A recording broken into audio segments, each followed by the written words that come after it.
Welcome again dear friends. तो आज हम बात करने वाले हैं प्रोड्यूसर इक्विलिब्रियम, उत्पादक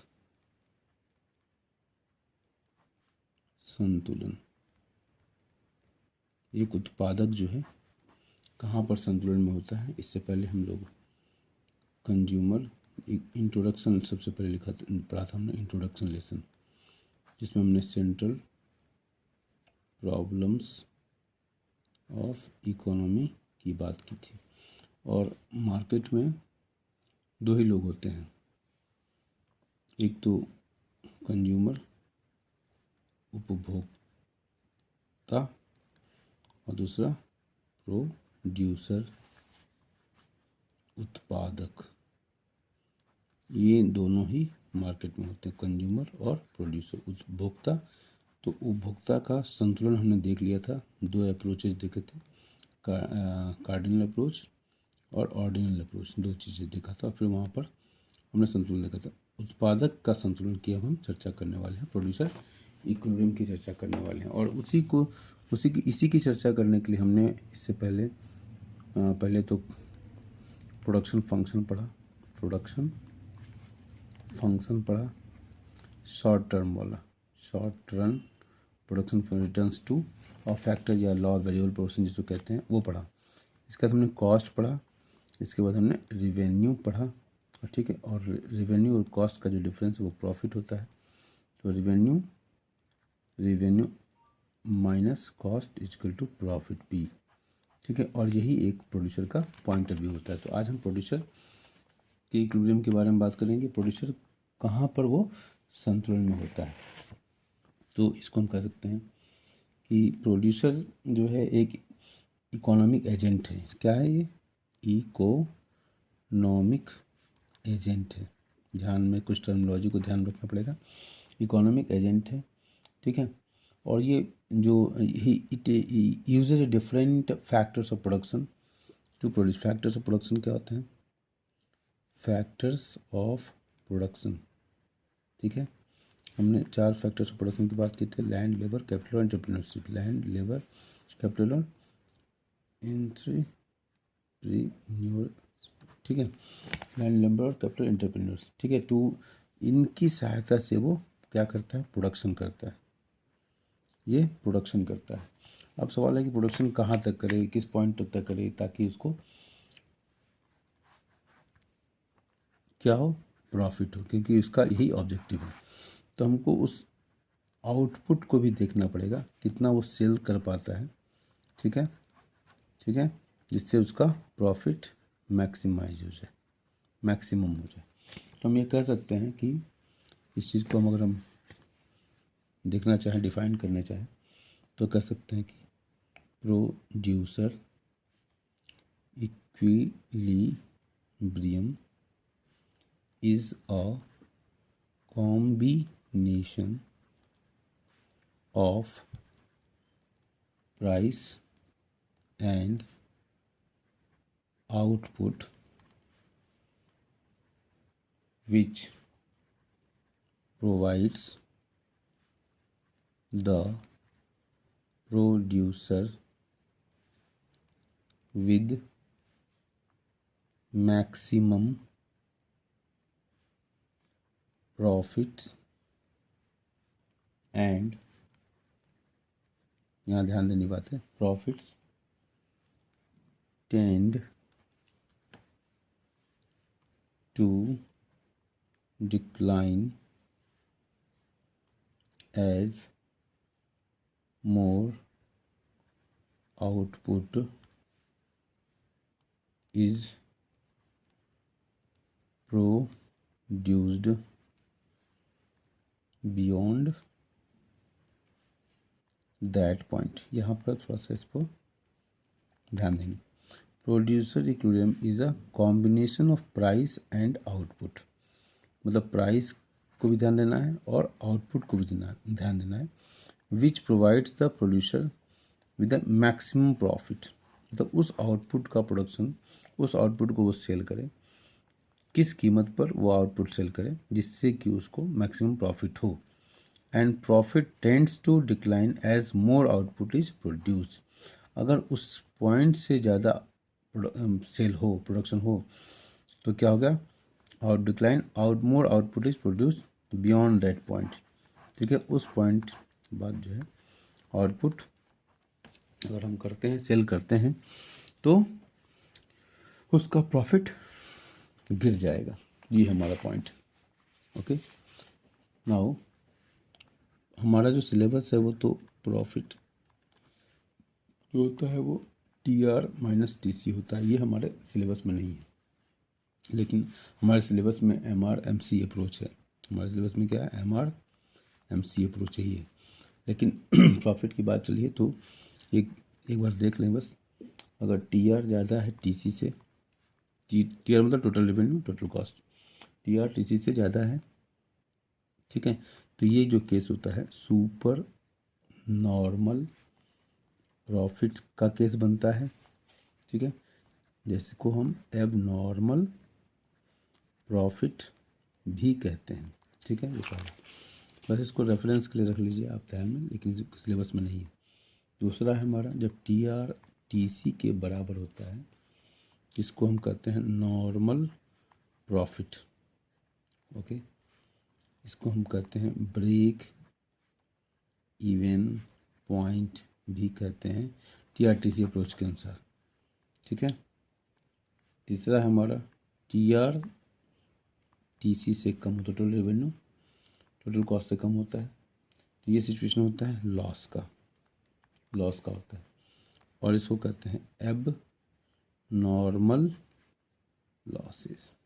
ठीक है, तो ये हमारा ठीक। अब हमारा जो सिलेबस में हम दोनों से दिखा सकते हैं, TRTC अप्रोच से भी दिखाया जा सकता है और MR MC अप्रोच से भी दिखाया सकता है, लेकिन ये सिलेबस में नहीं है और इसको हमको करना है। सिलेबस में ये नहीं था और ये हमारे सिलेबस में है, इसी से हमको देखना है। तो आज हम बात करेंगे MR और MC अप्रोच की। तो MR MC अप्रोच के लिए हम तैयार हैं और सबसे पहले हम देखेंगे कि इसकी कंडीशन क्या होती है। MR MC अप्रोच की कंडीशन क्या होती है। कंडीशन, ठीक है, पहला पॉइंट है कंडीशन में, point number 1, identify the output level. ठीक है, आउटपुट लेवल को आइडेंटिफाई करना, जहाँ MR MC और MC शुड बी राइजिंग, ये कंडीशन है। आइडेंटिफाई द आउटपुट लेवल, जहाँ पर MR MC के बराबर हो, और इस पॉइंट पर क्या है, MC शुड राइजिंग, MC उठता हुआ हो। MC कर्व जानते हैं, हम जो पहले पढ़ा था MC कर्व ऐसे राइजिंग होता है। ठीक है, हमने देखा था AC curve, ABC curve, AC curve और MC कर्व ऐसे कट करते हैं, MC AC ABC, ये हम पहले देख चुके हैं, ये सब देख चुके हैं कॉस्ट कर्व में। ठीक है, चलिए कंडीशन नंबर 1 था ये। Condition number 2, MR is less than MC as we move beyond the output level of MR is equal to MC। ठीक है, अब हम लेते हैं एजम्पशन क्या क्या है। एजम्पशन, क्योंकि हर थ्योरी में एजम्पशन कुछ न कुछ होते हैं। Assumption number 1, producer is rational, क्योंकि इकोनॉमिक्स पढ़ने वाला रैशनल ही होगा। That is he is always AIIMS at maximizing his profits. Producer is rational, that he is always aim at maximizing his profit. ठीक है, पहला assumption. दूसरा number assumption number 2, the firm always produces a positive level of output. Negative level of output नहीं, positive level of output. Positive firm is always producing a positive level of output. Point number 3,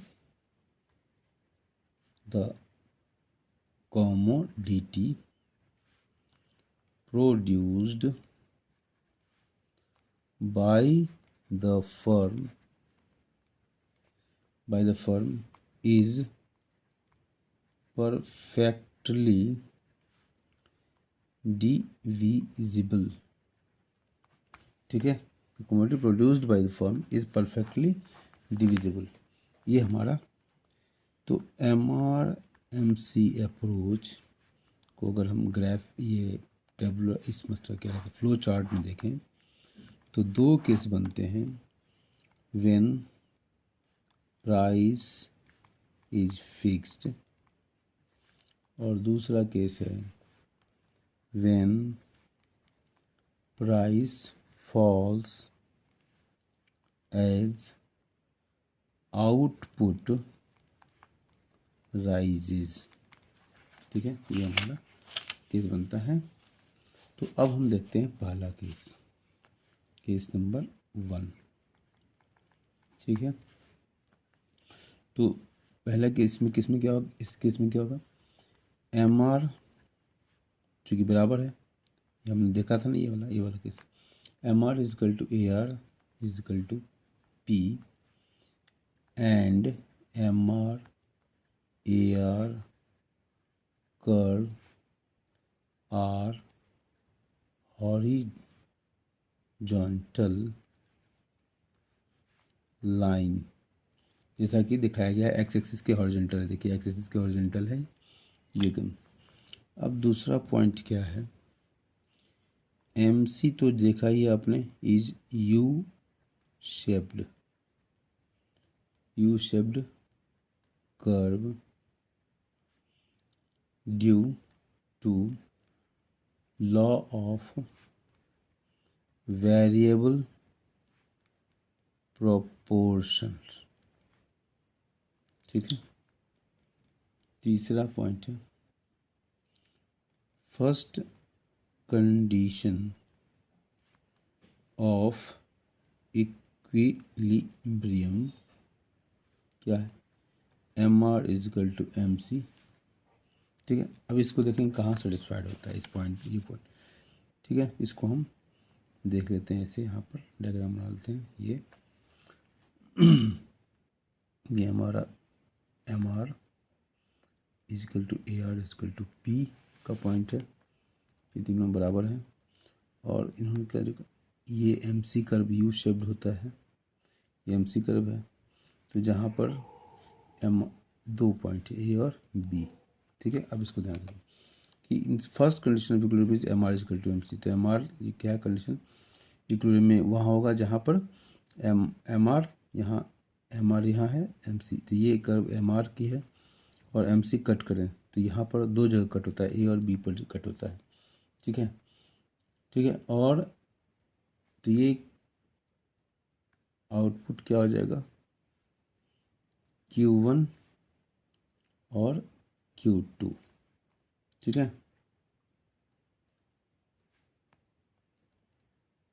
है, एक और इसकी ज़रूरत पड़ेगी इसलिए मैंने यहाँ बना दिया. नीचे ये इस पॉइंट पर आउटपुट है और इधर रेवेन्यू है, कॉस्ट है. ठीक है, तो पहला कंडीशन क्या है, MC पहला condition MR is equal to AR, MR is equal to AR, ये तो मैंने लाइन ड्रॉ कर लिया. MC is U shaped curve due to law of variable proportion. तीसरा point first condition of equilibrium is MR is equal to MC. ठीक है। और ये 2 पॉइंट पर सेटिस्फाइड होता है, Q1 और Q2 आउटपुट पर, ए और बी पर। ओके, ठीक है। MR is equal to MC at Q1 and Q2 output, ये ऐसे लिख सकते हैं, मतलब point A and point B, A and B point. चलिए यहाँ लिख भी दिया, ठीक है। अब पॉइंट नंबर 4, Q3 पर देखिए क्या होता है। Q3 at Q3 MR is greater than MC, ठीक है।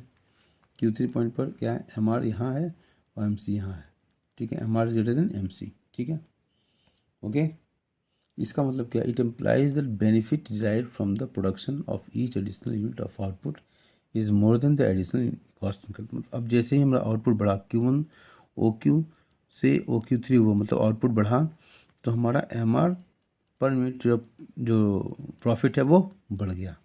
वो बढ़ते बढ़ते बढ़ते बढ़ते यहाँ पर आया, फिर MR MC बराबर हो गया, इक्विलिब्रियम के लिए कंडीशन पर आ गए। लेकिन इसके बाद क्या करते हैं कि जब हम प्रोडक्शन बढ़ाते हैं, जैसा कि हमारा था कि इस बियॉन्ड उस पॉइंट के बाद जो है गिरेगा। The commodity produced by the firm is perfectly divisible, आगे था पिछले, ठीक है।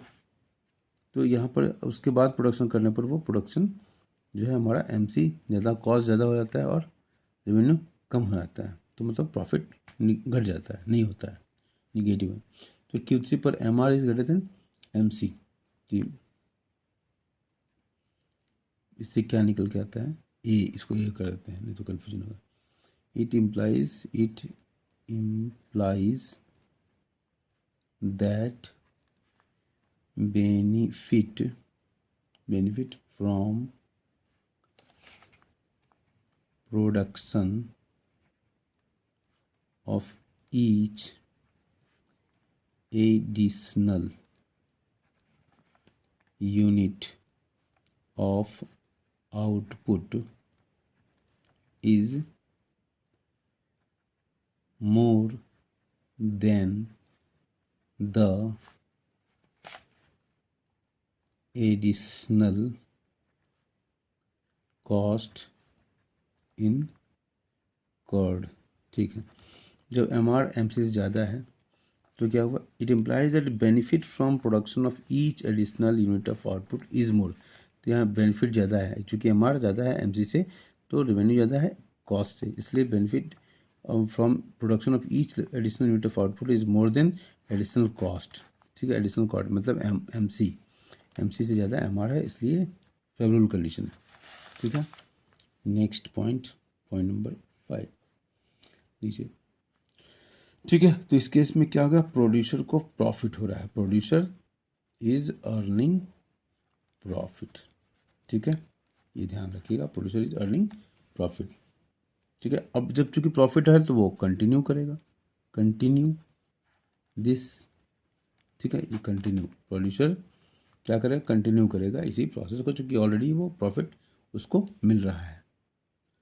अब हम लेते हैं eight next point Q4 output. यहाँ पर क्या देखते हैं, MR is greater than MC। देखिए एट Q4 पॉइंट MR कम है, MR यहाँ तक है, ठीक है। MC यहाँ से यहाँ तक, मतलब MC ज़्यादा है, MR कम है। इसी पॉइंट करने का MR is less than MC, okay. MR is less than MC। तो इसमें क्या निकल के आता है, it implies that benefit derived from production of each additional unit of output is less than the additional cost incurred, ठीक है। क्या इसका मतलब है कि that implies that benefit derived from production of each additional unit of output is less than the additional cost incurred, ठीक है, क्योंकि वहाँ पर इसको डायग्राम को यहाँ बनाते हैं, यहाँ इस तरह से है, MC है और इस पॉइंट की बात हो रही है, इस पॉइंट की बात हो रही है। यहाँ पर MC is greater then MR, या कह लें कि MR is less than MC। ठीक है, MR MC से कम है। ठीक है, तो मतलब जितना रेवेन्यू मिल रहा है पर यूनिट उससे ज़्यादा कॉस्ट लग जा रहा है, तो इसकी बात हो रही है। ठीक है, नेक्स्ट पॉइंट क्या कहता है, it implies it implies the situation of losses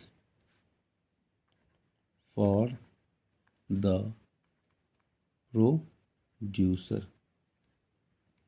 ठीक है, it implies the situation of losses for the producer, क्योंकि हमारा रेवेन्यू कम हो रहा है, कॉस्ट ज़्यादा हो रहा है, तो लॉस हो रहा है प्रोड्यूसर का। Producer will therefore stop the production। जाहिर सी बात है, ठीक है, as long as MR is MC is attained। ठीक है, producer will therefore stop the production as long as MR is equal to MC is attained। ठीक है, इसके बाद वो MR और MC के बाद वो प्रोडक्शन, इस पॉइंट के बाद देखिए एक बार फिर ड्रॉ करते हैं हम, है ना, इस पॉइंट के बाद वो प्रोडक्शन अगर करेगा तो MC ज़्यादा हो जाएगा MR से, इसलिए इस पॉइंट तक ही वो प्रोडक्शन करेगा, इसके बाद वो स्टॉप कर देगा प्रोडक्शन। ठीक है, इस प्रकार हम कह सकते हैं star point. thus in the diagram Q2 becomes the point of producers equilibrium. एक बार फिर डायग्राम आसान के लिए, ये किया हमने, ये किया हमने, यहाँ पर हमने किया था, ये ड्रॉ किया था, ये हमने करना है और ये यहाँ करना है। ठीक है, ये हमारा है Q1 Q3 Q2 यहाँ था, Q4 यहाँ था। ठीक है, यहाँ पर AR is equal to MR is equal to P है, और ये हमारा MC कर्व है, MC कर्व है, ये पॉइंट ये B है और ये हमारा A है, ये प्राइस है। तो इस पॉइंट से हमको Q2 क्या है, ये Q2 है, Q2 आउटपुट।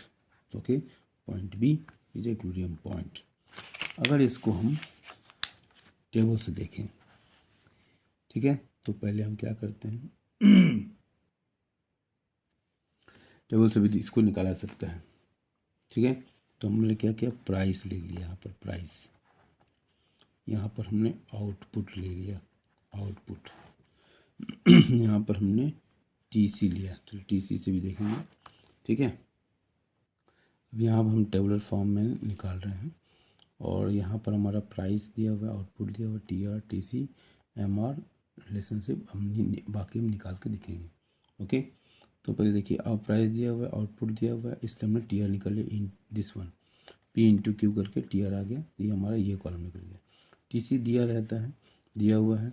ठीक है, तो MR हमारा निकालना आसान है, TR से हम MR निकाल सकते हैं, तो ये हमारा हो जाएगा कम से कम डेल्टा TR में डेल्टा Q भी एक फार्मूला ये भी होता है, तो ऐसे भी कर सकते हैं। और हम change in TR by change in output, तो कितना हो रहा है 11, ये हमारा हो गया 11, 22/2 ये 11, तो ये हमारा सब 11 11, MR हमारा 11 11 11 आ रहा है। अब MC देखते हैं, MC delta TC by delta Q ये होता है डेल्टा TC, तो यहाँ से हम निकाल देंगे MC, और ये हो जाएगा, पहले में तो 12 ही रहेगा, इसके बाद हमारा 23 माइनस 12, 23 माइनस 12 कर दो तो ये हो जाएगा 11। इसी तरह बाकी निकालते जाएंगे, ये 10 हो जाएगा, ये 9, ये 11 और फिर ये 13, ये हमारा हो गया MC। और इसके रिलेशनशिप क्या करते हैं, MC is greater than 12 is greater than 11, ये इक्वल हो गया तो MC is equal to MR हो गया। इसको यहाँ लेते हैं, MR is less than MC, MR is equal to MC, इधर MR है, MR is greater than MC, ठीक है। फिर यहाँ पर भी MR is greater than MC, MR is equal to MC और फिर MR is less than MC। तो ठीक है, तो ये अनकम्फर्टेबल सिचुएशन है क्योंकि MC ज़्यादा है। यहाँ देखते हैं MC ज़्यादा है कॉस्ट, तो इसलिए MR कम है, MC ज़्यादा है 12। ओके, तो आप इस पॉइंट को जरा ध्यान दें। आप यहाँ देखिए, तो यहाँ पर क्या है, MC, ये कर्म MC है, तो MC ज़्यादा है MR से, MR यहाँ से यहाँ तक है और MC यहाँ ज़्यादा है इस पॉइंट से पहले, तो ये MC इसलिए यहाँ ज़्यादा दिखाया गया है, MC is greater then MR। इसका दोनों बराबर होते हैं, ये पॉइंट A दोनों बराबर हैं, MC इक्वल टू MR।